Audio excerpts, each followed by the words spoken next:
Happy New Year to everybody. Make sure you hit subscribe.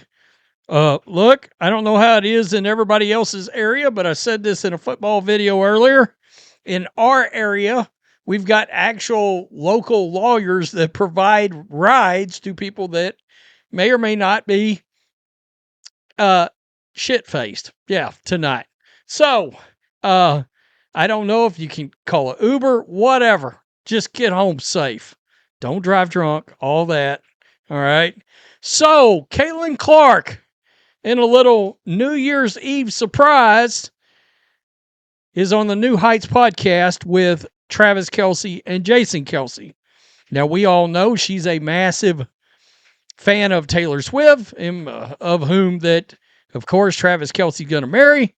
And she's a huge Kansas City Chiefs fan.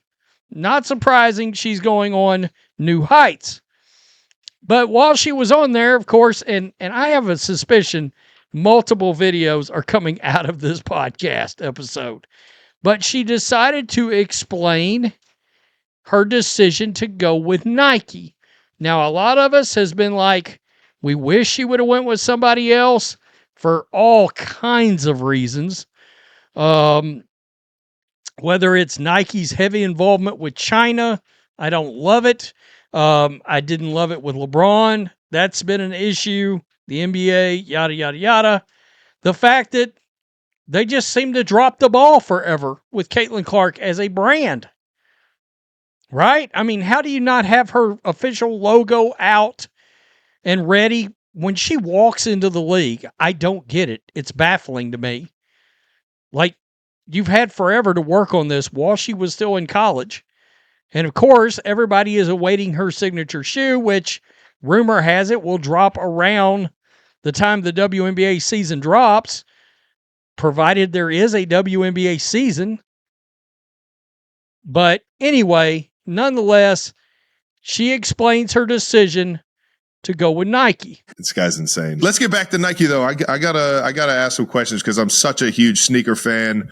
You said that you're wearing the new kicks coming up this season. Yeah. I honestly, for everyone that doesn't know like the process that goes into like making the sneakers, like how long in advance has it been, or like when does it all start? Do they come to you with a shoe, a bunch of shoes? Do you kind of get to tweak them here and there? How is that process? Yeah, I think it's honestly been like probably one of the coolest things I've got to do since honestly the process started at the end of my senior year when I was at Iowa, because I was deciding what shoe company I was going to go with. And I talked to Nike, Adidas, and Under Armour, and they all offered me a signature shoe, obviously some faster than others. And, you know, everybody knows Nike makes the best product. It just kind of takes a little bit longer. And so I grew up wanting to be a Nike athlete. Every kid does. Nike, yeah. Jordan, like that's the premier brand, and everybody knows that. The custom Kobe's, yeah. Oh yeah, the custom Kobe's are fine. I sent like Harry and some of your friends some. They're like texting me, they're like, "How do we get the?" I was like, "I got you." But no, I mean, it's probably been like a year and a half now of like figuring out what exactly I want. And I think probably the most challenging part of it is like you want it to be unique, but at the same time, like I have to be comfortable wearing it. So I think you kind of take what you know you're comfortable in. Like obviously I play in a lot of Kobe's, but at the same time, I don't want it to be a Kobe. I want it to be something very unique to me and a little bit different. And I think for myself, like, you know, I kind of think about like what's kind of been important to me when I think about like shoes or sneakers. And I think like just the chaseability of them, and like, you want a certain sneaker or like you want a certain colorway. So I think that's like going to be probably the most fun part. Like, okay, great. Like you have like the mold of the shoe and like what it is and the technology that's in it. But more so, I think I'm more excited about like making the certain colorways or collabing with certain brands or whatever it is. I know I definitely got a Chiefs colorway on the way, or PE or something. Maybe we can get Andy Reid to like coach in them at some point or something. Are you kidding me? Or we can turn him into a cleat. Or we get something like that. Oh, but listen, you're speaking to me now.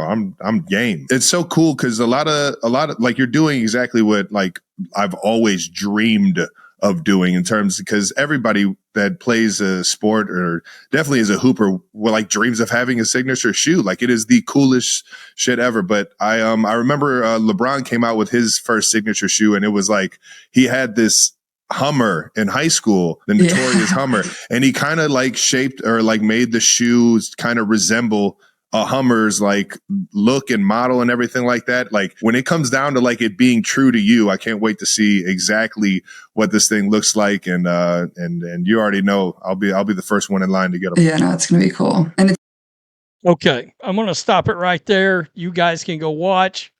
It looks like it's a 2-hour podcast. So there's going to be plenty there out of this. Like I said, this likely won't be the only video that comes out of that. Just due to the fact there's not much out there right now. I don't know if you've noticed, I made a video yesterday. You got a whole professional women's season about to start.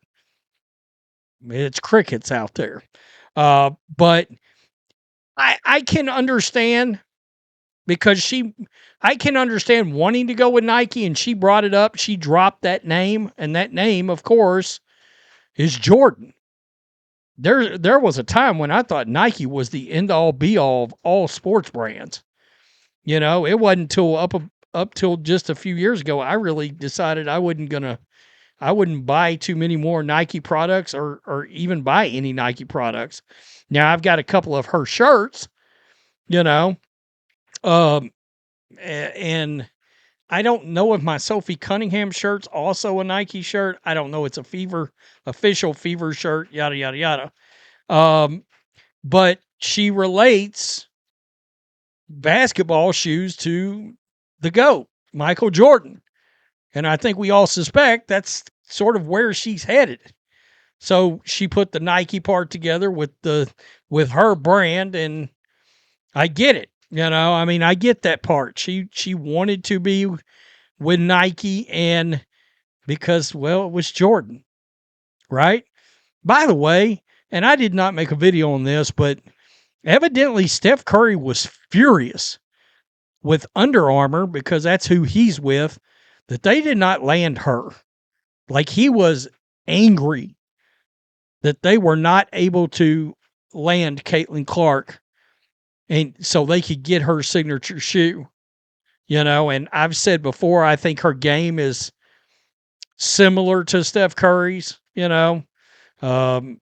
so I can see if she's going to be the women's basketball version of, Steph Curry launching logo threes, why he would want her and her branding power behind a shoe that he supports. Pretty cool. Tell me what you think. Peace. I'm out. Till next time. Thanks for watching the show. Be sure to like, comment, and subscribe. Be sure to tune in next time on Black and White Sports.